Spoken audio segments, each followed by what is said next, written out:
Assalamualaikum warahmatullahi wabarakatuh. Salam sejahtera untuk kita semua. Perkenalkan, nama saya Robi Jannatan MSI. Saya adalah seorang dosen di Prodi Sarjana Biologi Fakultas Matematika dan Ilmu Pengetahuan Alam Universitas Andalas. Saya merupakan salah satu peserta sertifikasi dosen 2024. Dan video ini merupakan pernyataan diri dosen untuk unjuk kerja Tridharma Perguruan Tinggi atau PDD UKT-PT di bidang pembelajaran. Video ini akan terdiri dari dua bagian. Bagian pertama adalah penjelasan mata kuliah yang saya ampu yang meliputi DAA, yaitu Delivery, Interaction, and Assessment. Dan bagian kedua nantinya adalah sesi proses pembelajaran pada mata kuliah yang saya ampu tersebut. Pada kesempatan kali ini, saya akan memaparkan tentang salah satu mata kuliah yang saya ampu, yaitu mata kuliah Fisiologi Serangga.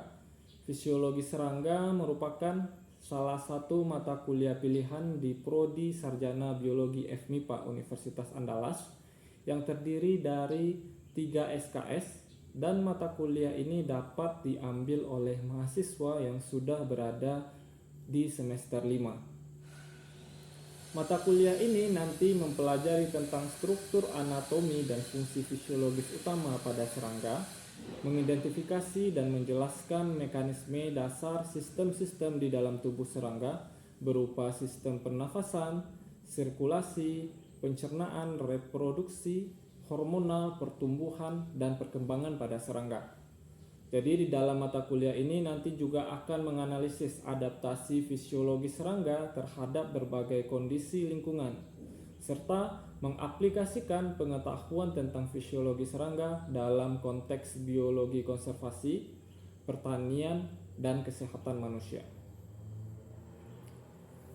Kemampuan yang diharapkan dari mahasiswa nantinya yang mengambil mata kuliah ini adalah mahasiswa dapat menguasai konsep dasar dan lanjutan mengenai struktur dan fungsi organ-organ tubuh serangga, memahami mekanisme fisiologis utama yang mendukung kehidupan serangga, mampu menganalisis dan mengevaluasi adaptasi fisiologis serangga terhadap berbagai kondisi lingkungan.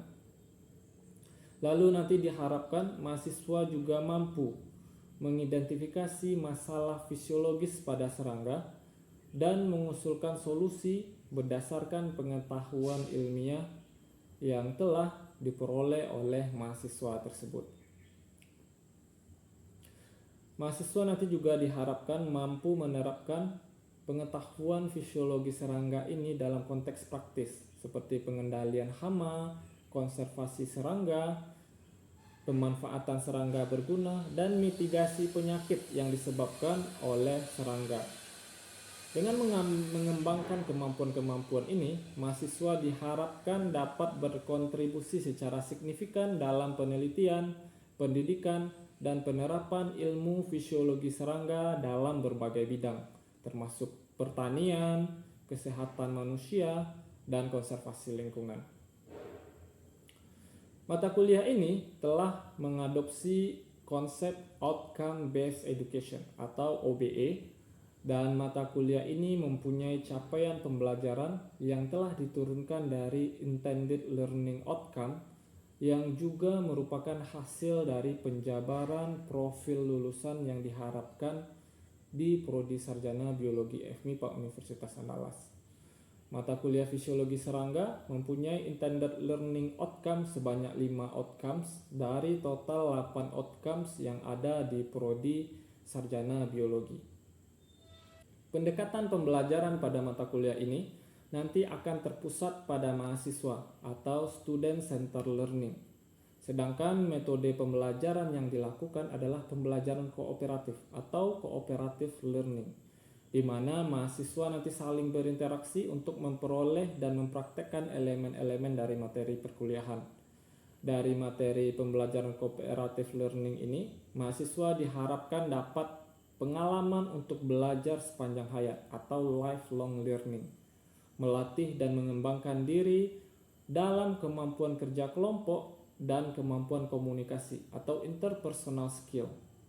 berpikir kreatif, dan berpikir kritis, intrapersonal skill. Mahasiswa nanti juga didorong dengan metode self-directed learning, yaitu berupa proses belajar mandiri dari bahan ajar yang telah disediakan, atau mahasiswa juga bisa mengeksplorasi materi terkait baik dari buku, artikel ilmiah, video webinar, dan sumber lainnya yang relevan untuk memperdalam materi dan pemahaman dari mahasiswa itu tersebut. Dengan metode student center learning dan cooperative learning ini membuat interaksi antara dosen dengan mahasiswa, mahasiswa dengan mahasiswa, sehingga menjadi lebih terbangun untuk mencapai capaian pembelajaran mata kuliah. Beberapa platform yang nanti juga akan mendukung interaksi antara dosen dan mahasiswa, baik itu di dalam kelas maupun nanti di luar kelas, yaitu dengan memaksimalkan penggunaan Learning Management System yang telah disediakan oleh Universitas Andalas yang disebut dengan iLearn. Lalu dokumentasi perkuliahan akan disimpan secara berkala seperti berita acara perkuliahan yang dapat diakses oleh mahasiswa dan dosen, yaitu platform MyFMIPA yang disediakan oleh FMIPA UNAN. Jadi MyFMIPA ini nanti dapat langsung dimonitoring oleh atasan, kepala prodi, dan tim audit mutu internal. Mata kuliah ini juga telah mengakomodasi outcome based assessment yang terdiri dari penilaian formatif dan penilaian sumatif. Asesmen sikap dalam proses pembelajaran ini menggunakan teknik observasi dan instrumen rubrik yang mencakup sikap menerima perbedaan, jujur, rasa ingin tahu yang tinggi, dan bersikap sopan. Sedangkan asesmen keterampilan umum dan proses pembelajaran menggunakan teknik partisipasi dan instrumen rubrik yang mencakup interpersonal skill, yaitu kerja kelompok dan kemampuan komunikasi. Sedangkan intrapersonal skill yang diharapkan yaitu berpikir kreatif dan kritis. Asesmen sumatif pada kuliah ini menggunakan teknik tugas, tes tertulis, instrumen soal yang mencakup nantinya ada tugas, ujian tengah semester, dan ujian akhir semester. Demikianlah pemaparan tentang mata kuliah Fisiologi Serangga yang saya ampu di Prodi Sarjana Biologi FMIPA Universitas Andalas. Selanjutnya kita akan masuk ke dalam bagian kedua, yaitu salah satu sesi proses pembelajaran di kelas tentang topik partenogenesis. Pada video pembelajaran ini, capaian pembelajaran mata kuliah yang diharapkan adalah mahasiswa mampu memahami dan menjelaskan struktur, fungsi, serta mekanisme sistem reproduksi dan partenogenesis pada serangga.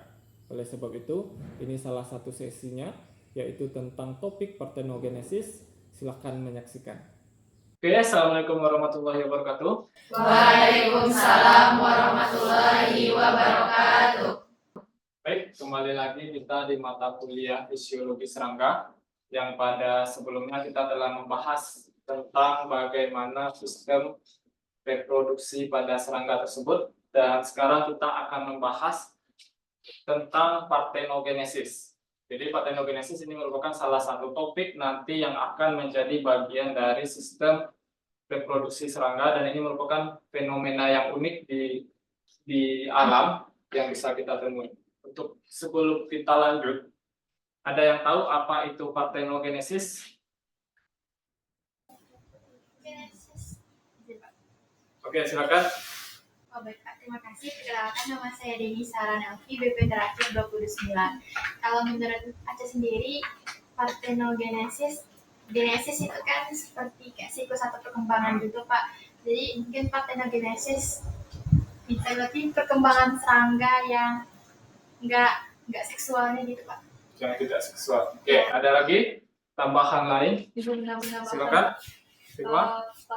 Partenogenesis ini adalah salah satu bentuk reproduksi aseksual pada serangga, di mana individu betina itu ovum dari individu betina itu bisa tumbuh menjadi individu baru tanpa dibuahi oleh sperma. Oke, ada lagi? Ada yang ingin membantah atau ada yang ingin menambahkan? Oke, kita coba lihat ya. Jadi selama ini kita mengetahui bahwa makhluk hidup itu melalui proses gametogenesis, ya kan? Ada yang kita sebut dengan oogenesis, ada yang kita sebut dengan spermatogenesis. Nah, dalam dua proses ini, di mana terjadi pembelahan, yang pertama ada mitosis, yaitu penduplikasian material genetik, lalu nanti terjadi proses meiosis yang sebelumnya itu diploid, lalu terjadi proses pembelahan meiosis, lalu menjadi haploid, baik itu di oogenesis dan spermatogenesis. Dan kita tahu proses terbentuknya individu baru, embrio baru, itu terjadi karena proses fertilisasi, ya kan? Karena adanya jantan dan adanya betina. Lalu bagaimana dengan parthenogenesis? Kita coba lihat. Selama ini merupakan reproduksi seksual yang terjadi pada manusia. Kita tahu bahwa perempuan itu nanti akan, atau betina itu nanti akan menghasilkan sel telur. Sel telur itu haploid, lalu sedangkan sperma juga haploid, ya kan? Kita coba lihat di sini bahwa nanti setelah proses meiosis kromosomnya menjadi 23, sperma juga nanti 23. Jadi terjadilah proses fertilisasi di sini sehingga sperma kromosom yang tadi 23 mereka nanti akan bergabung membentuk 46 kromosom sehingga terbentuklah satu individu baru yang kita sebut dengan embrio. Nah, embrio inilah yang nanti akan berkembang menjadi satu individu baru yang mana dia mewarisi genetik dari ibu dan ayah. Oke, sejauh ini bisa dipahami? Bisa ya. Jadi embrio ini, jadi kita sebenarnya adalah gabungan genetik antara ibu dan ayah kita.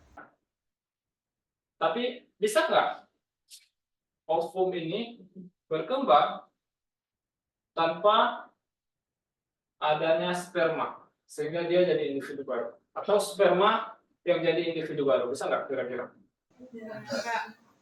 Bisa atau enggak? Siapa yang bisa? Yang bisa ovum itu bisa berkembang menjadi individu baru, embrio. Yang bisa? 1, 2, 3, 4, 5. Ini pada makhluk hidup? Iya, Pak. Pada makhluk hidup, tidak hanya pada manusia aja. Gimana kok bisa sel telur itu bisa tiba-tiba dia jadi embrio, ya kan? Tanpa adanya sel sperma. Ada yang tahu? Oke, kita coba lihat. Jadi di alam itu ada nama satu proses yang disebut dengan parthenogenesis. Jadi parthenogenesis itu, kita tahu bahwa untuk menghasilkan individu baru, itu butuh reproduksi seksual, ya kan? Sedangkan untuk menghasilkan individu baru pada beberapa taksa hewan, itu sebenarnya bisa dengan bentuk reproduksi aseksual. Jadi tanpa perlu adanya fertilisasi antara sel telur dengan sel sperma yang kita sebut dengan parthenogenesis. Jadi parthenogenesis itu adalah keturunan yang dihasilkan oleh individu betina di sini dan tanpa ada kontribusi genetik dari si jantan. Jadi ada pada beberapa taksa dia nanti yang betina itu nggak butuh jantan untuk melangsungkan keturunan, dia nggak butuh jantan, dia bisa sendiri, dia nggak perlu pasangan untuk meneruskan genetiknya, dia nggak perlu ada jantan, dia bisa melakukan sendiri. Itu parthenogenesis. Jadi dihasilkan oleh individu betina. Jadi berarti dari mana? Kalau individu betina berarti individu embrio itu berkembang dari apa? Dari ovum ya. Dari ovum. Jadi individu baru pada parthenogenesis tidak pernah ada yang berkembang dari sperma. Jadi sperma tidak akan pernah menjadi satu individu baru. Tapi sel telur itu akan bisa menjadi satu individu baru dan tanpa perlu adanya jantan. Oke? Lalu ini dapat dapat terjadi secara alami di berbagai organisme. Apa-apa ada tipenya. Jadi ada 3 tipe. Yang pertama itu ada automiksis, lalu ada fakultatif, lalu ada obligat. Kalau partenogenesis fakultatif, siapa kira-kira yang bisa menjelaskan dari pemahamannya secara bahasa? Izin Pak. Oke, silakan Namdi. Menurut Hadi Pak, kalau yang partenogenesis fakultatif itu dia usually itu dia tidak melakukan partenogenesis, jadi melakukan seksual, namun pada beberapa kasus tertentu dia bisa melakukan partenogenesis, jadi tidak terikat gitu Pak. Kadang-kadang gitu Pak. Kadang-kadang, jadi suatu saat pada suatu waktu dia bisa jadi individu yang partenogenesis, pada suatu saat dia melakukan hubungan seksual, reproduksi seksual. Oke. Ada lagi yang ingin menambahkan? Kalau yang obligat gimana?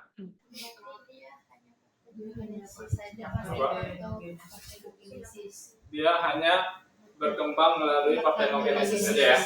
Oke, kita coba lihat. Yang pertama automiksis. Jadi automiksis itu dia adalah sel telur yang telah mengalami meiosis.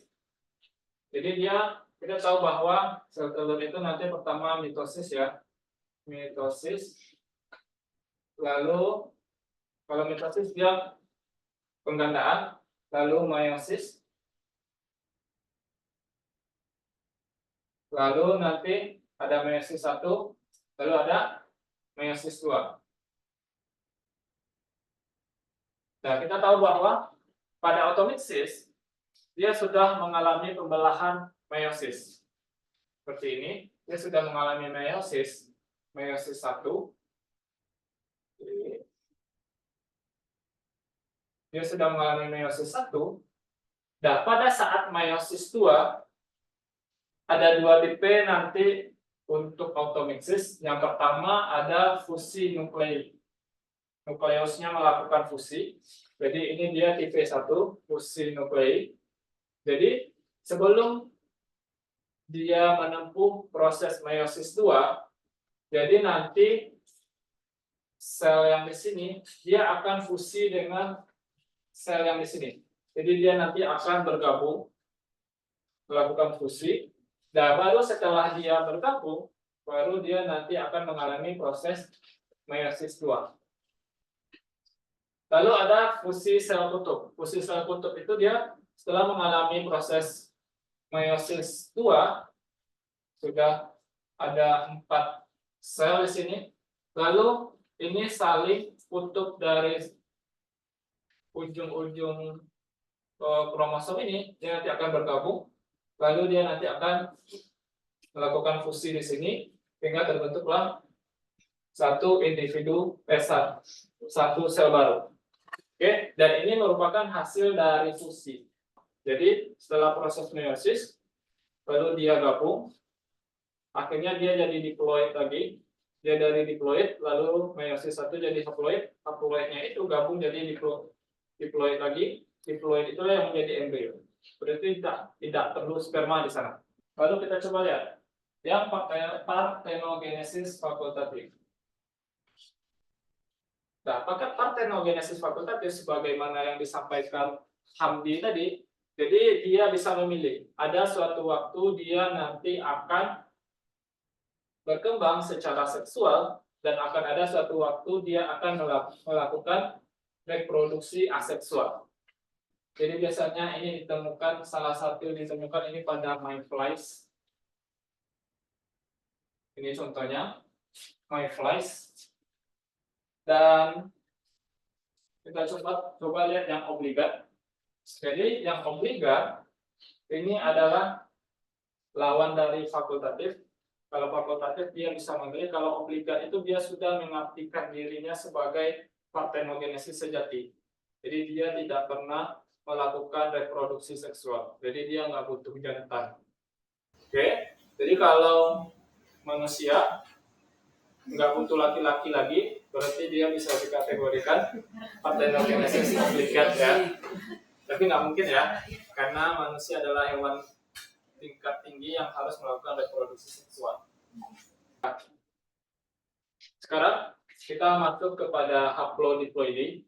Kita tahu penentuan determinasi seks pada serangga itu dia menggunakan sistem haploid dan diploid. Kalau dia diploid, maka dia akan jadi betina. Kalau dia haploid, maka dia akan menjadi jantan. Jadi begitu sistemnya. Kira kalau dia berkembang menjadi haploid, kalau dari haploid dia berkembang menjadi individu baru, maka dia akan jadi jantan. Sedangkan kalau dari diploid menjadi individu baru, maka dia akan menjadi betina. Oke? Ini namanya haplodiploidi. Jadi kalau pada serangga, partenogenesisnya kita coba lihat. Jadi ada dua tipe. Ada tipenya namanya arenotoki, ada telitoki. Arenotoki ini ternyata tidak hanya dia jadi betina saja atau jadi jantan saja. Ternyata ada beberapa kasus yang ditemui di alam. Yang pertama arenotoki. Jadi telur yang tidak dibuahi itu nanti akan menjadi jantan. Ini disebut dengan partenogenesis arenotoki. Sedangkan yang telitoki itu dia akan menjadi betina. Jadi ada betina yang dikembangkan itu menjadi ada haploid yang berkembang menjadi betina. Jadi ternyata enggak cuma jantan saja. Jadi ada kasusnya disebut dengan telitoki. Tapi telitoki ini jarang ditemukan di alam. Tapi beberapa penelitian melaporkan bahwa ada serangga-serangga yang mengalami partenogenesis telitoki. Oke, kita coba lihat. Ini haploid partenogenesis. Yang ini udah tahu ya. Jadi dari diploid mengalami proses meiosis. Meiosis ini kalau tidak dibuahi dia akan menjadi jantan yang haploid. Sedangkan kalau dia melakukan fertilisasi, maka dia nanti akan menjadi zigot dan berkembang menjadi individu baru yang diploid. Lalu kita ambil lagi contohnya, ada namanya hybridogenesis. Ternyata hewan itu bisa berkembang biak antar spesies. Jadi antar spesies itu ternyata bisa kawin. Kayak ini contohnya. Jadi ini pejantan dari spesies yang berbeda. Lalu dia kawin dengan spesies A, dengan spesies B, lalu berkembang. Tapi kalau beda spesies ini, dia nanti hanya akan menjadi pekerja. Dia tidak akan pernah menjadi betina atau jantan. Karena kita tahu bahwa spesies itu dikatakan satu spesies kalau keturunannya itu fertil, ya kan? Jadi itu makanya dia bisa kawin antar spesies, tapi dia steril. Akhirnya dia jadi pekerja aja. Dia tidak pernah jadi jantan ataupun jadi betina. Oke? Itu namanya hybridogenesis. Ini salah satu contohnya. Contohnya pada semut kataglipis. Ini sistemnya. Jadi kalau terjadi proses partenogenesis, hasil partenogenesis akan menghasilkan queen, pekerja, dan jantan. Sedangkan kalau secara seksual dia akan menjadi pekerja dan queen, tidak pernah menjadi jantan. Jadi jantan itu hanya hasil dari partenogenesis, hasil yang tidak dibuahi. Begitu juga dengan spesies kursor. Jantan hanya dari hasil partenogenesis saja. Dua jenis ini dia nanti akan bisa mengalami hybrid satu sama lain. Misalnya nggak ketemu jantan dalam spesiesnya, dia bisa pakai jantan yang lain untuk berkembang untuk menghasilkan pekerja yang hybrid. Oke, itu hybridogenesis. Nah, kita yang penyebab. Oke, kita lanjut dengan faktor penyebab terjadinya partenogenesis. Yang pertama itu adalah isolasi dari jantan. Jadi kalau nggak ada jantan, dia baru mengembangkan proses partenogenesis. Jadi kalau ada jantan, dia akan mengalami reproduksi secara seksual. Lalu stimulasi lingkungan bisa jadi karena proses pergantian musim, atau karena tekanan panas, atau karena cekaman yang lain, sehingga dia mengalami partenogenesis. Lalu predasi. keuntungan secara genetik, karena secara genetik partenogenesis itu untung karena nggak perlu repot-repot cari jantan, tinggal hasilkan sel telur itu udah berkembang jadi embrio. Lalu kehilangan pasangan jantan, nggak ada lagi yang jantan dalam spesiesnya, dalam populasinya, maka dia mengalami partenogenesis, menghasilkan jantan, dan nanti kalau udah ada jantan dia kawin dengan si jantan itu. Lalu ada evolusi spesifik. Ini adalah faktor-faktor penyebab terjadinya partenogenesis. Ini salah satu contoh, kita lihat pada kutu daun atau apit. Jadi kalau pada musim malamnya itu singkat. Jadi kalau malamnya singkat, akhirnya kehadiran cahaya itu ternyata memicu terjadinya partenogenesis. Jadi kalau cahayanya panjang ketika spring sama summer, ternyata ini memicu partenogenesis pada si betina.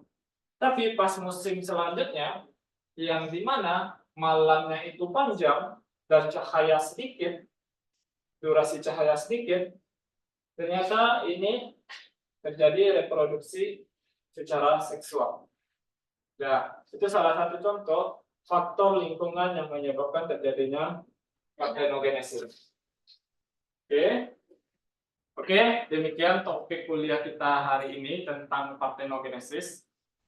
Jadi untuk minggu depan silakan kerjakan tugas tentang partenogenesis, silakan dicari nanti artikel-artikel ilmiah penelitian yang terkait partenogenesis pada serangga, dan silakan kelompokkan partenogenesisnya itu tipe-tipe aja, bagaimana mekanisme yang terjadi dan pada spesies apa. Oke. Tugasnya nanti dikumpulkan minggu depan. Jadi setelah kita nanti akan acak, salah satu atau beberapa orang nanti akan menyampaikan hasil dari tugas yang dia dapatkan. Oke, bisa dimengerti? Bisa.